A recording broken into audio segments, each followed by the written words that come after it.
Baik, selamat bertemu kembali di mata kuliah mekanisasi pertanian. Kali ini kita akan membahas tentang mesin pengolahan pangan, baik itu belajar proses pengeringan maupun pendinginan. Jadi pengolahan pangan ini biasanya melibatkan dua proses ini, pengeringan dan juga pendinginan. Pengeringan dan pendinginan ini dilakukan supaya apa? Untuk memperpanjang masa simpannya. Pertama mengenai pengeringan. Apa itu pengeringan? Pengeringan itu merupakan suatu cara untuk mengawetkan ya, memperlama daya simpannya ya, dengan cara mengurangi kadar air atau kandungan air di dalam bahan sehingga umur simpannya menjadi lebih lama. Nah, perpanjangan daya simpan ini terjadi karena aktivitas mikroorganisme dan enzim ya. Nah, aktivitas mikroorganisme dan enzim ini biasanya membutuhkan jumlah air yang cukup ya untuk berkembang biak dan sebagainya. Nah, kalau kadar airnya ini dikurangi, berkurang hingga taraf yang aman, maka aktivitas mikroorganisme dan enzim ini menjadi lebih susah untuk berkembang biak kalau mikroorganisme. Kalau enzim juga susah untuk melakukan aktivitas enzimatiknya. Ya. Proses pengeringan ini bukan merupakan proses sterilisasi, bukan ya. Jadi tetap masih ada mikroorganismenya. Ya. Kalau sterilisasi kan tidak ada mikroorganismenya. Sehingga produk yang sudah dikeringkan ini ya, itu harus dijaga supaya kadar airnya tetap rendah. Nah, ini beberapa tujuan pengawetan. Yang pertama, tujuan pengeringan ya. Yang pertama itu untuk memperpanjang daya simpannya ya, umur simpannya atau lebih awet. Kemudian yang kedua untuk mengurangi volume dan berat produk. Ya. Misalnya untuk transportasi dan penyimpanan. Misalnya ini ya. Adik-adik ya, misalnya punya usaha tepung ya, tepung singkong misalnya. Tepung singkong. Nah, daripada membawa singkong ya dengan kadar air yang tinggi waktu setelah panen itu, maka lebih baik dibuat chip kemudian dikeringkan ya, dikeringkan dengan kadar air misalnya 14% atau 15% ya. Sehingga sudah cukup kering ya. Kandungan airnya menjadi sedikit sehingga massa itu berat, maksudnya massa itu lebih ringan. Kemudian volumenya juga lebih kecil ya. Kalau massanya lebih ringan, volumenya lebih kecil sehingga dalam transportasi ya, itu lebih praktis. Ya. Dalam penyimpanan juga lebih tidak membutuhkan banyak tempat. Kemudian yang berikutnya tujuan pengiringan adalah untuk penganekaragaman produk. Ya, misalnya untuk membuat sereal, ya, minuman instan dan sebagainya, membuat tepung, ya, itu bisa dikeringkan dulu ya. Nah, ini prinsip dasar pengeringan. Yang pertama ini menggunakan konduksi ya. Jadi proses pengeringan itu pasti menggunakan panas, energi panas.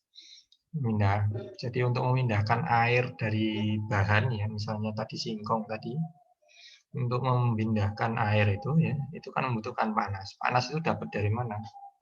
Yang pertama ini konduksi. Konduksi misalnya alatnya ya, misalnya drum dryer. Drum dryer ini medianya berupa steam yang ada di dalam drum. Nah, kemudian dinding drumnya itu diberi misalnya bubur ya.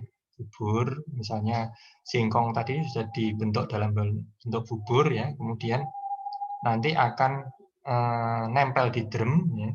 Drumnya panas sehingga bubur tadi menjadi serbuk gitu ya. Jadi serbuk, jadi tepung. Nah, gitu. Itu prinsip pindahnya konduksi karena ada dinding drum tadi. Konveksi ini melalui media fluida. Fluida ini berupa udara bisa, berupa cairan bisa. pokoknya fluida ini konveksi. Ya. Contohnya apa mesin pengering itu? Pakai oven. Oven itu kan yang memanaskan udara ya, udaranya dipanaskan. Ya. Ya, kemudian spray dryer. Spray dryer itu untuk membuat produk misalnya susu ya, itu kan tadinya cairan ya, bubur atau cairan, kemudian di spray kontak dengan udara panas menjadi kering ya, menjadi granula kering. Nah, yang berikutnya ini radiasi prinsipnya. Contohnya itu microwave itu menggunakan prinsip radiasi ya, gelombang mikro ya, microwave. Beda dengan oven ya, kalau oven itu konveksi ya. Nah, kalau microwave oven ya berarti konveksi dan radiasi ya. Kalau mikronya itu radiasi, ovennya udara panas itu berarti konveksi. Nah, ini proses pengeringan ya. Jadi seperti ini. Keberadaan molekul air ya. Keberadaan molekul air ini ada dua jenis ya, yang terikat dan yang tidak terikat.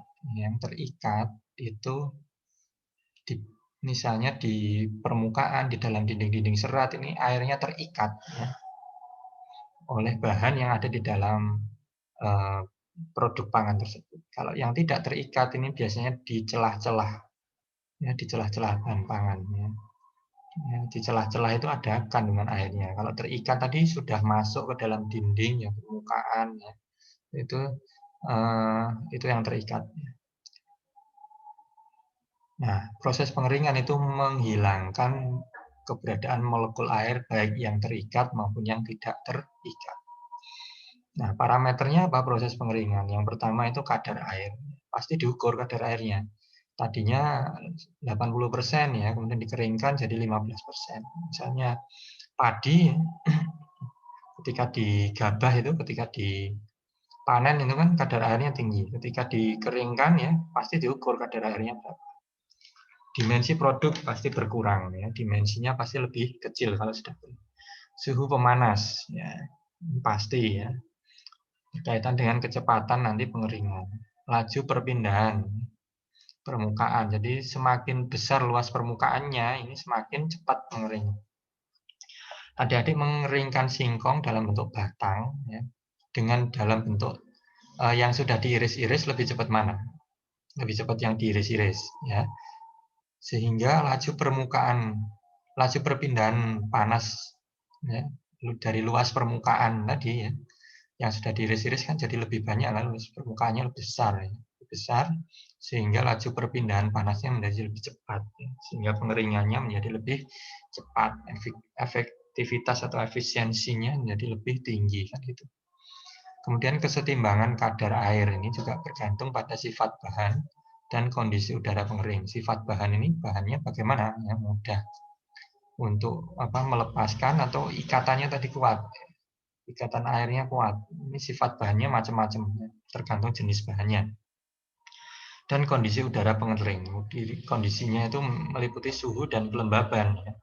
Kalau suhunya tinggi ya, kemudian kelembabannya rendah itu lebih cepat ya, lebih cepat pengeringannya ya. Kemudian ini tadi laju pengeringan ya. Laju pengeringan ini ya tergantung pertama tadi sifat bahan ya. Sifat bahan itu bagaimana air yang ada di dalam bahan tersebut, banyak yang bebas atau yang terikat. Nah, ini contoh laju pengeringan ya. Dan kadar air ya, kilogram air per kilogram padatan kering ini. Jadi laju pengeringannya itu biasanya ya seperti ini ya. Ada laju pengeringan tetap, menurun dan menurun. Menurunnya ada dua ya. Menurun yang tajam dan pelan-pelan ya.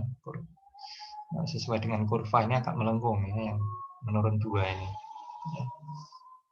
Jadi pertama-tama itu pasti laju pengeringannya ya, dia naik, semakin lama semakin cepat. Kemudian pada suatu saat ya, pada suatu kondisi maka dia tetap laju pengeringannya sampai kondisi tertentu kadar airnya sudah benar-benar habis ya, hampir habis ya. nanti laju pengeringannya menurun.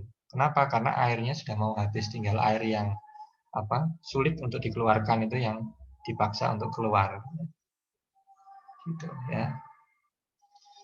Nah, cara mengatasi kerusakan akibat akumulasi air.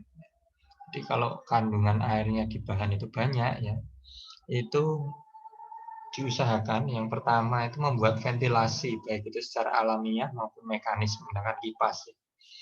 Sehingga udara yang mengandung uap air, misalnya di gudang itu yang mengandung bahan pertanian ya, itu uap airnya bisa keluar ya.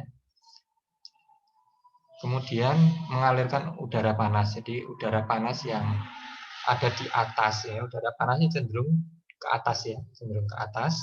Jadi ini dialirkan, dibuang.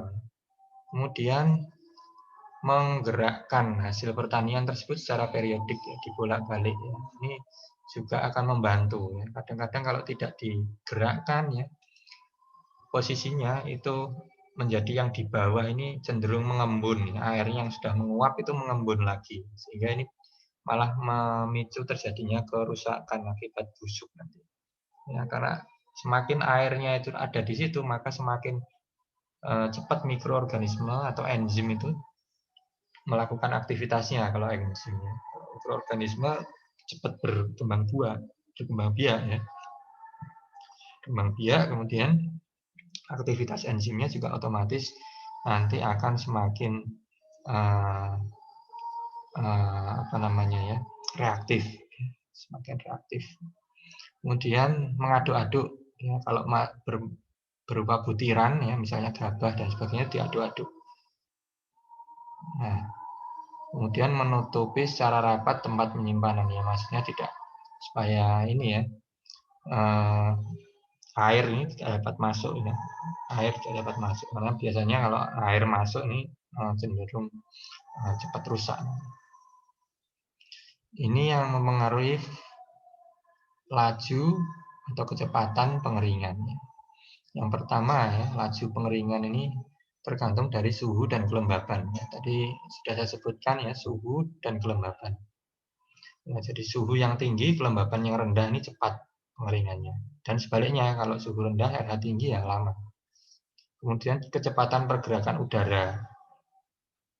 Ya, kalau semakin cepat, ya, udaranya ini bergerak, maka semakin cepat dia kering. Kadar air produk pertanian yang dikeringkan, semakin rendah kadar air produk yang dikeringkan, ya, ini semakin lama. Kalau kadar air yang diinginkan ini misalnya hanya 20%, 30% ya cepat.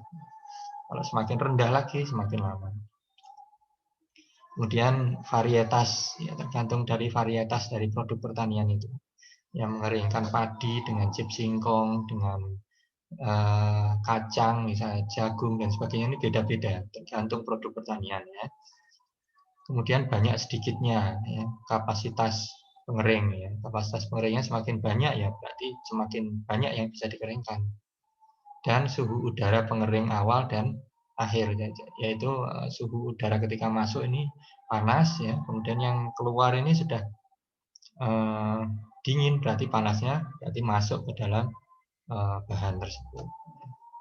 Kemudian kadar air, nah ini yang paling penting. Jadi adik-adik perlu perlu benar-benar memperhatikan ya. Kadar air ini ada dua ya, basis basah dan basis kering. Yang membedakan itu ya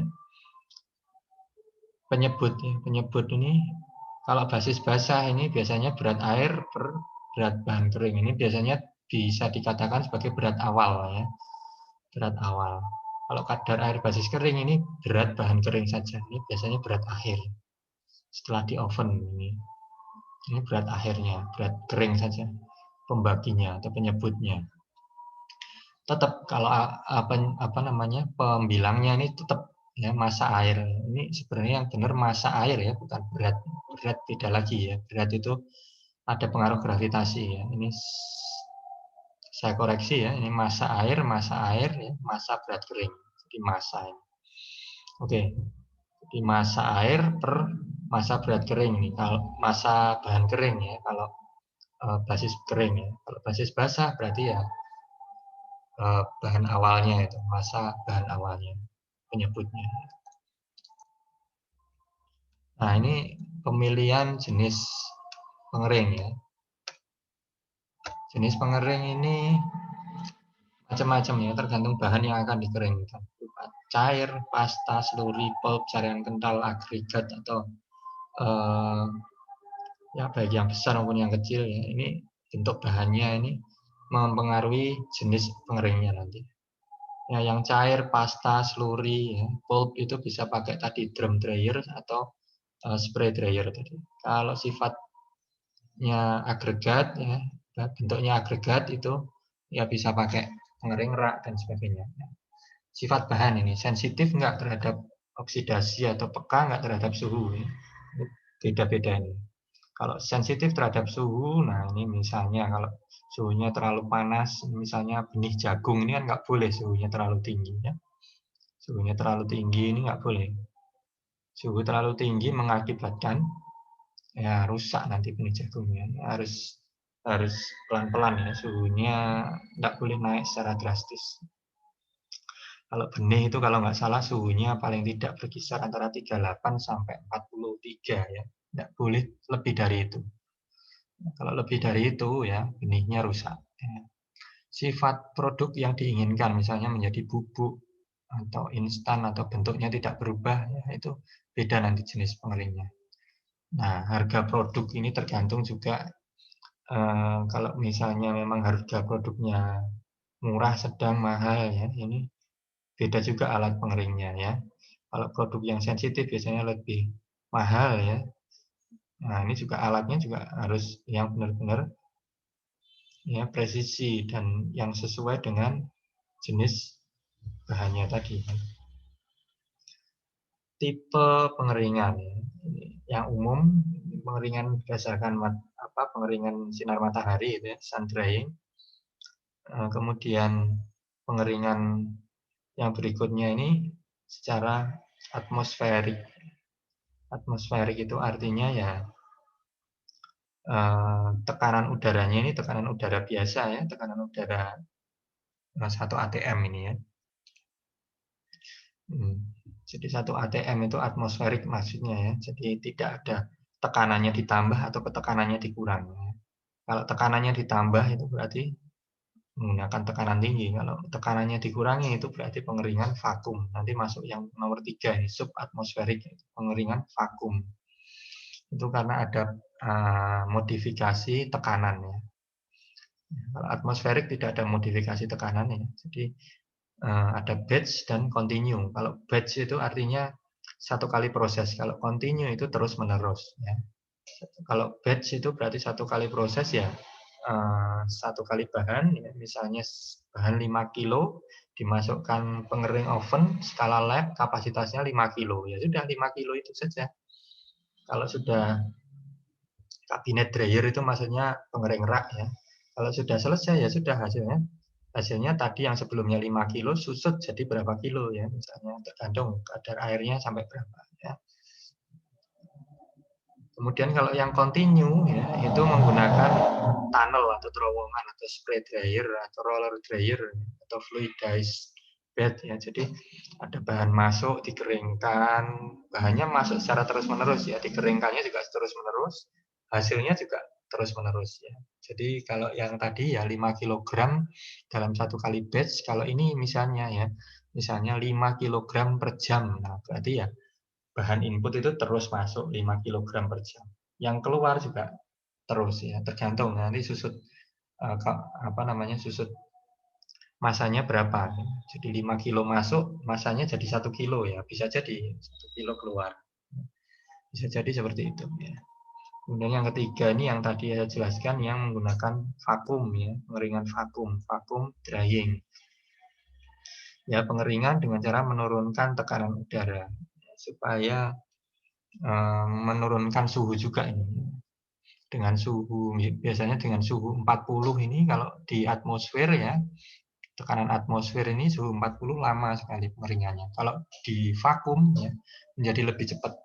Kenapa? Karena gradiennya lebih besar. Kalau gradiennya lebih besar maka lebih cepat dalam meningkatkan laju pengeringan. Nah, ini mesin pengering ya. Ada berbagai jenis ya ini. Kalau pengeringan mesin pengering langsung, ada mesin pengering yang tak langsung, ada mesin pengering yang menggunakan inframerah, ya, radiasi, dielektrik dan sebagainya. Ini contoh untuk mesin yang pengeringan langsung. Yang sebelah kiri ya.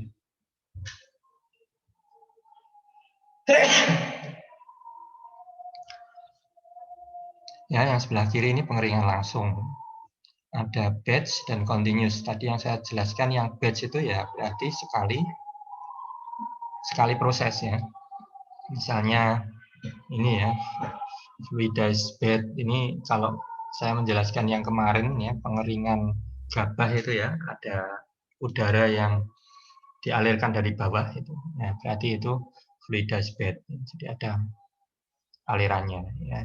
Itu untuk satu kali proses saja. Kalau yang continuous ini yang continue ya, terus menerus ya. Ini jenis-jenisnya ya. Ini termasuk spray dan rotary dryer ya, ini ada di sini ya. Kalau mesin dengan kontak panas ini langsung. Kalau yang ini pengering tak langsung, ini berarti kontaknya tidak langsung. Misalnya drum dryer ini berarti yang di dalam drum itu steam atau uap panas, kemudian melewati dinding drum, ya berarti ada konduksi. Nah ini tidak langsung ya. Silinder ini juga sama. Kemudian vakum freeze drying, ya freeze drying ini pengeringan beku ya. Jadi dikeringkan dengan cara menurunkan suhu. Ya. Jadi otomatis nanti adik-adik pernah lihat ini ya, sayuran yang ada di dalam mie instan ya. Sayuran yang ada di dalam mie instan ya, itu dikeringkan dengan cara freeze dryer. Jadi ya, kalau freeze drying itu ketika nanti diberi air panas, itu dia akan mengembang lagi hampir mirip dengan kondisi semula. Ya misalnya sosis, potongan sayur, wortel biasanya itu ya hijau-hijau. Nah itu ketika nanti kena air panas nanti akan kembali seperti semula. Itu menggunakan freeze dryer ya. Waktu fresh ya dikeringkan dengan cara pengeringan beku. Ya itu contohnya. Ini masih dalam bentuk batch. Ya, bisa juga continuous ya. Bisa juga continuous ini sebenarnya. Ini freeze dryer ini bisa juga di continuous. Tetapi ini contohnya hanya di batch gitu ya. Nah, ini penjelasannya yang tadi ya. Jadi kalau batch itu dioperasikan dengan jumlah bahan tertentu, tadi saya contohkan 5 kilo dalam waktu tertentu, misalnya dalam waktu misalnya 8 jam atau 10 jam, seperti itu ya. Kalau continuous terus-menerus gitu ya. Nah, ini contoh pengeringan langsung yang tipe batch. Ya, ini contoh yang batch through circulation dryer, ini menghasilkan bubuk atau granula. Misalnya untuk kopi, bubuk kopi dan sebagainya ini bisa ya. Tray dryer ini pengering rak ya. Ini yang umum dipakai di lab-lab, ini pengering rak. Kemudian fluid bed ya. Fluid bed ini berarti ya seperti ini, udara dimasukkan, ini ada pemanasnya, ini pemanas ya, komponen pemanas 56 ini. 6 ini filternya, kemudian udara panas dialirkan dari bawah ke atas ya. Nah, ini bahannya. Yang hitam-hitam ini bahannya. Ya. Gitu. Nah, ini partikel yang semi kering ini bisa dimasukkan bertahap masuk ke bagian alat pengering yang difungsikan ya sebagai bin atau wadah untuk bahan untuk yang dikeringkan itu tadi. Misalnya kentang ya. Granula padi kentang, kacang kapri ini bisa. Ini contohnya ya seperti ini. Ini yang untuk kapasitas industri 200 ton per jam. Besar sekali ya. Kemudian ini yang continue ya. Contoh continue drying ya, berarti bahan masuk dari atas kemudian didistribusikan dengan belt ya, turun terus ke bawah. Oke ya, udaranya nomor 5 ini heaternya ya. Udaranya ini dipanaskan melalui heater ini, nomor 5. Nah, udara yang sudah jenuh dengan uap air ini keluar lewat sini ya.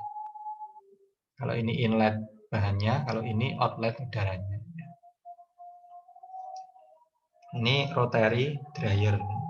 Rotary dryer. Jadi ini bahannya diputar di sini. Bahannya diputar di sini. Bahan masuk lewat sini. Ini bahan yang kering keluar dari kanan ya. Nah, ini udara panas dengan cara dihembuskan dari silinder yang berputar. Ini silindernya berputar, dihembusi udara panas, sehingga nanti bahan yang lewat sini ini masuknya tertentu ya, kapasitas tertentu misalnya ya 10 kg per jam ya. Jadi, seperti ini masuk, hasilnya juga tertentu. Ini spray dryer. Spray dryer ini tadi bahannya masuk seperti ini ya. Bahan bubur ya. Buburnya masuk, dispray kan seperti ini, disemprot, kemudian ada udara panas yang dihembuskan ya. Udara panasnya dari sini ya. 6, 7 ini blower heater, ini udara panas, dan ini masuk, kemudian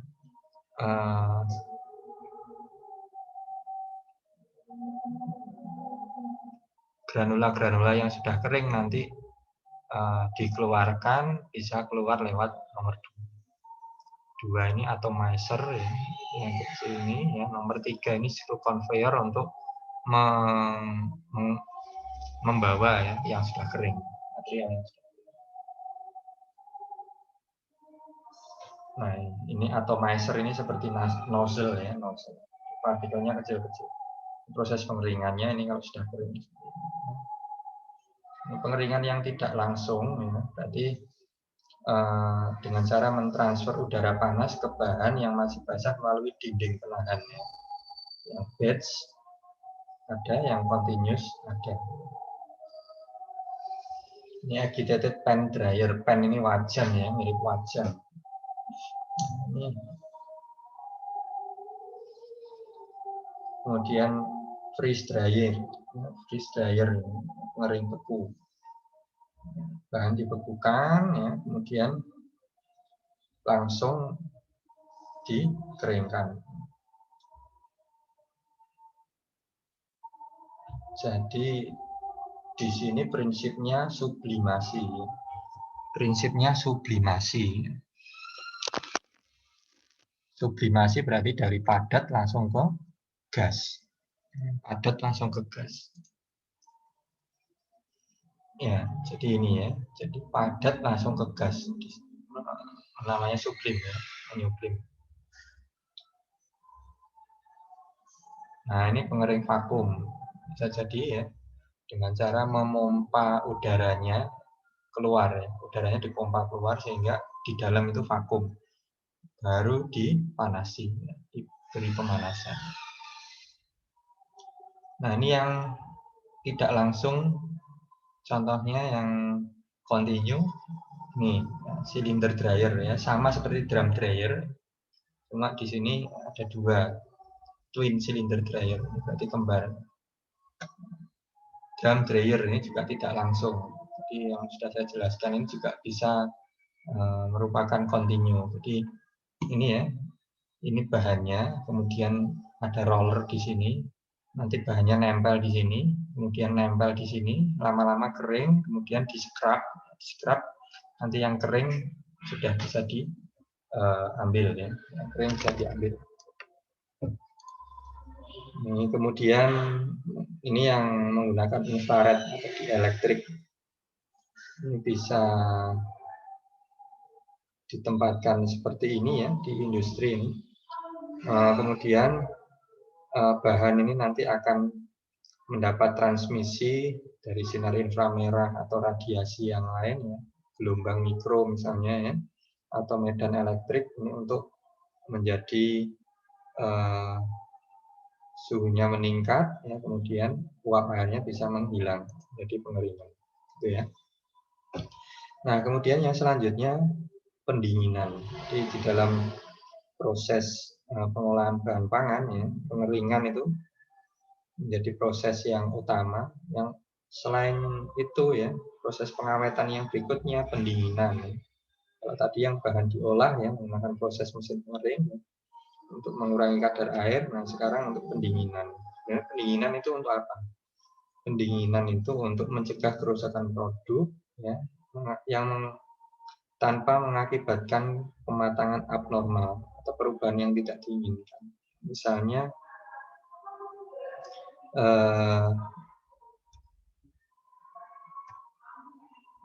misalnya buah-buahan dan sayuran. Ini kan biasanya kalau dikeringkan kan nggak bisa dinikmati. Kalau didinginkan itu nanti bisa dinikmati dalam bentuk segar, tanpa mengalami kerusakan yang tidak diinginkan ya. Kerusakan yang tidak diinginkan misalnya menjadi over ya. Kematangannya over ya. Kematangannya over ini juga tidak layak dikonsumsi ya. Mangga yang mungkin terlalu matang juga sudah nggak enak ya. Nah, itu sama. Pendinginan itu tujuannya juga untuk mengawetkan ya, memperpanjang umur simpan sebagainya. Ya, supaya menghindari kerusakan. Nah, memang aktivitas mikroorganisme selama pendinginan ini menjadi lambat, sehingga inilah yang digunakan untuk memperlama daya simpannya. Karena aktivitasnya melambat, maka proses kematangan, proses enzimatik, kemudian pembiakan mikroorganisme itu menjadi lambat semua, sehingga tetap segar, gitu ya.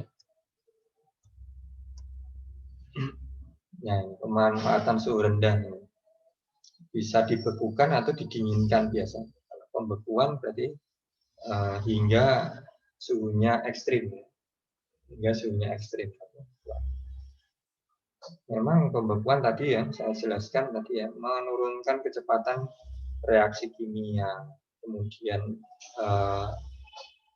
aktivitas enzimatik, aktivitas mikroorganisme, nah itu turun semua ya, sehingga lebih awet. Nah, ini sudah saya jelaskan semua. Nah, intinya itu menurunkan aktivitas mikroorganisme, aktivitas enzim ini untuk kematangan biasanya, sehingga lebih awet. Nah, produk yang segar ini dapat turun mutunya itu karena apa? Karena misalnya penguapan. Misalnya anggur, ya, jeruk, kalau dibiarkan lama-lama di suhu ruang, maka lama-lama akan menjadi keriput. Kenapa keriput? Karena kadar airnya akan hilang. Kadar airnya hilang sehingga lebih keriput. Keriput menjadi tidak menarik lagi untuk dikonsumsi, kan gitu ya. Kalau kadar etilen ini biasanya pada pisang, kalau dibiarkan di tempat biasa ya itu lama-lama akan matang ya. Seperti sirsa atau klimaterik ya dia lama-lama akan matang sendiri. Menjadi matang sekali, menjadi tidak menarik untuk dikonsumsi. Tekstur aromanya juga berubah. Kemudian ada kemungkinan tumbuh. Buah ini kan memiliki biji ya, kemungkinan tumbuh nanti kalau dibiarkan. Transpirasi ini artinya bernafas. Tumbuhan kan bernafas, buah juga bernafas, sayur juga bernafas setelah dipetik, sehingga yaitu metabolismenya berjalan. Cacat ini karena itu tadi akibat mikroorganisme, enzim dan sebagainya, enzim pertumbuhan dan sebagainya ini bisa merusak kesegaran produk. Kerusakan psikologis ini stres akibat ya berubah-ubah terus ya, misalnya suhunya berubah-ubah, kemudian tempatnya berubah-ubah dan seterusnya, ini bisa stres juga. Ini busuk akibat pertumbuhan mikroba ini juga mungkin. Ini ya waktu antara panen dan pre-cooling ini hal-hal yang harus diperhatikan ya untuk melakukan proses pendinginan yang baik. Jadi jarak atau waktu antara panel dan pre-cooling ini semakin cepat semakin baik. Jangan lama-lama di luar. Kemudian jenis karton, palet, ventilasi ya. Karton itu tempat produk ya, kemudian palet itu kayu yang ada di bawahnya ini, jangan sampai nggak ada sirkulasi. Dan ventilasi ini ya, kadang diberi seperti ini supaya apa? Supaya ada ventilasi udara, diberi fan ini, ada ventilasi udara. Kemudian cara pendinginannya ya, nggak boleh tiba-tiba ya. Ini kaget nanti, stres nanti. Kalau stres ya mempengaruhi tadi ya, kerusakan psikologi. Dinginnya langsung tiba-tiba, ini nggak boleh, harus pelan-pelan dulu pendinginannya. Kemudian berapa lama waktunya, nggak boleh terlalu lama juga. Kemudian suhu produknya itu berapa ya. Suhu pendinginannya itu juga harus disetting sesuai dengan jenis produknya. Nggak boleh terlalu dingin dan sebagainya. Kemudian sanitasi ini jangan sampai kotor sistem pendinginnya ya. Kalau kotor, mikrobanya banyak, ya percuma nanti. Malah mengedarkan mikroba nanti. Ya. Kemudian memelihara suhu produknya, jangan sampai nanti suhunya sering berubah-ubah. Nanti ya stres juga, ya, stres psikologi itu buahnya atau sayurnya. Nah, sehingga kalau aktivitas respirasi dan metabolismenya ditekan ya dengan cara pendinginan, maka lebih awet. Tidak cepat matang, warna dan teksturnya tetap, kadar airnya tetap, ya, tidak cepat layu, aktivitas mikroba ini menjadi rendah, tidak cepat tumbuh, Sehingga kalau didinginkan ini awetnya itu ya karena ini tadi terhambat semua enzim dan sebagainya, metabolisme, kemudian mikroba ini terhambat sehingga lebih awet. Pre-cooling ya, ini sebelum didinginkan tadi ya, antara waktu panen dengan sebelum masuk mesin pendingin. Ini bisa menggunakan udara dingin, bisa dengan air dingin, hydrocooling, bisa dengan kontak es, dry ice, atau menggunakan evaporatif vacuum cooling. Ini ada banyak jenisnya tergantung bahannya. Ini kalau room cooling ini mudah dioperasikan.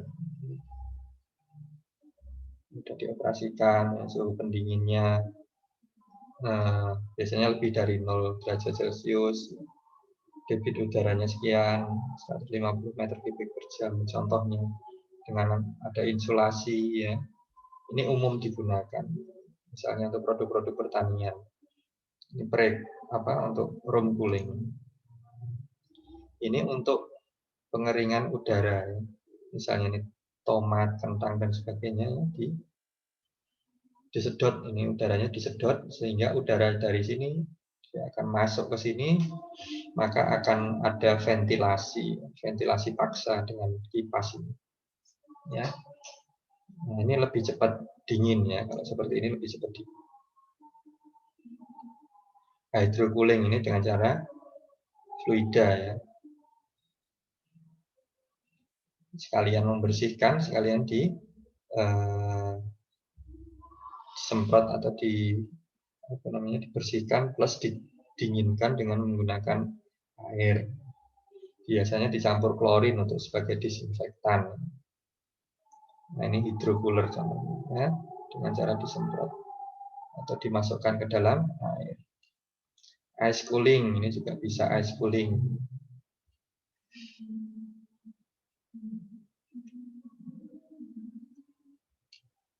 Dry ice itu adalah nitrogen ya, nitrogen. Karbon dioksida beku.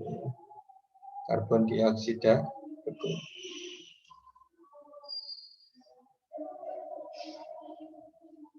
Oke, ini yang dry ice ya, CO2 beku.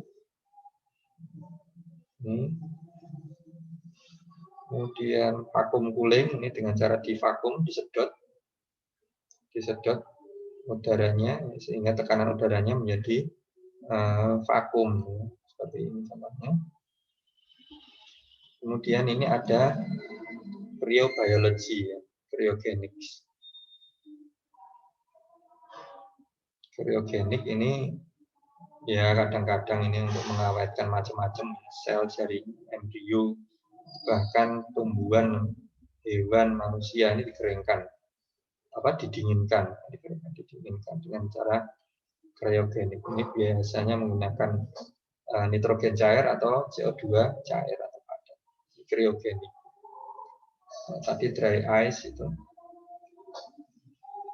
bisa CO2 atau nitrogen cair. Ini keuntungannya bisa sampai minus hampir 200 derajat Celcius.